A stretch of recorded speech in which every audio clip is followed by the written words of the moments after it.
The Raven by Edgar Allan Poe.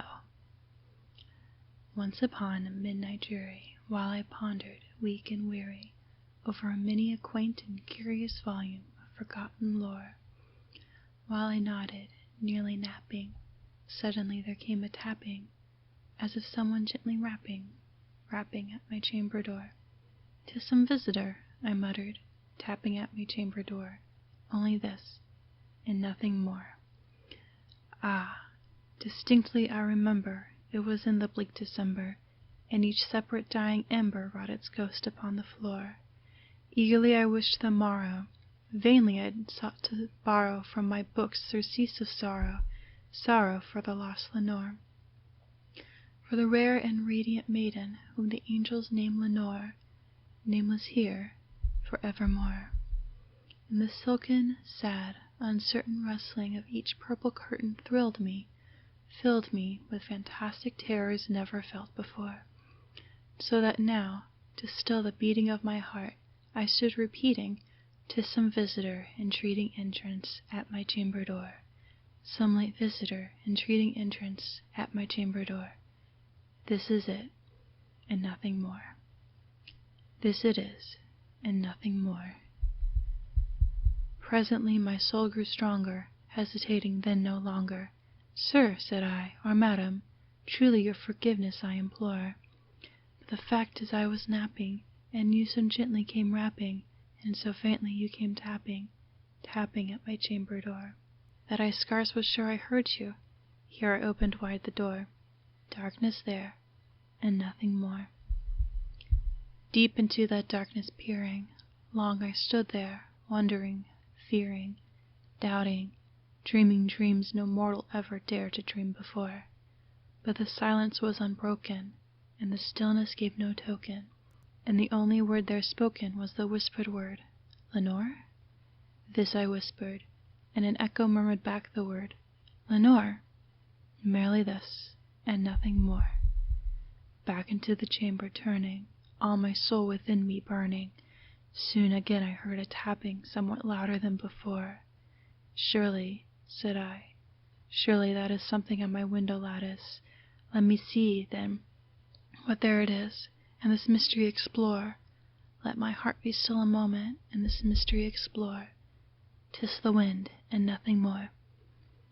Open here I flung the shutter, when, with many a flirt and flutter, in there stepped a stately raven of the saintly days of yore. Not the least obeisance made he, not a minute stopped or stayed he, but with mien of lord or lady, perched above my chamber door, perched upon a bust of Pallas just above my chamber door, perched and sat, and nothing more. Then this ebony bird beguiling my sad fancy into smiling, by the grave and stern decorum of the countenance it wore.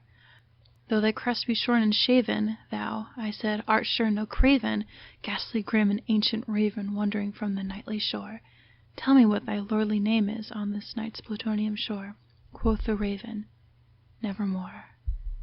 Much I marveled this ungainly fowl to hear discourse so plainly, though its answer little meaning, little relevancy bore. For we cannot help agreeing that no living human being ever yet was blessed with seeing bird above his chamber door.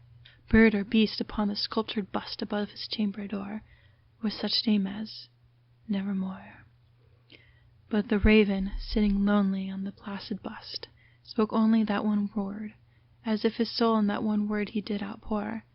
Nothing farther than he uttered, not a feather than he fluttered, till he scarcely more than muttered, "Other friends have flown before.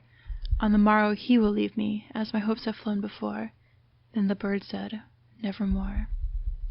Startled at the stillness broken by reply so aptly spoken, "Doubtless," said I, "what it matters is its only stock and store, caught from some unhappy master whom unmerciful disaster followed fast and followed faster till his songs one burden bore, till the dirges of his hope that melancholy burden bore of never, nevermore." But the raven still beguiling all my fancy into smiling, straight I wheeled a cushioned seat in front of bird and bust and door. Then upon the velvet sinking, I betook myself to linking fancy into fancy, thinking what this ominous bird of yore, what this grim, ungainly, ghastly, gaunt, and ominous bird of yore meant in croaking, "Nevermore." This I sat engaged in guessing, but no syllable expressing to the fowl whose fiery eyes now burned into my bosom's core. This and more I sat divining, with my head at ease reclining on the cushion's velvet lining that the lamplight gloated o'er. But whose velvet violet lining with the lamplight gloating o'er she shall press, oh, nevermore. Then, methought, the air grew denser, perfumed from an unseen censer swung by seraphim whose footfalls tinkled on the tufted floor. Wretch, I cried, that God hath lent thee, by these angels he had sent thee, respite and nepenthe from thy memories of Lenore. Quaff, oh quaff this kind nepenthe, and forget this lost Lenore. Quoth the raven, nevermore. Prophet, said I, thing of evil, prophet still if bird or devil, whether tempter sent or whether tempest tossed thee here ashore, desolate yet all undaunted, on this desert land enchanted, on this home by horror haunted. Tell me truly, I implore, is there balm in Gilead?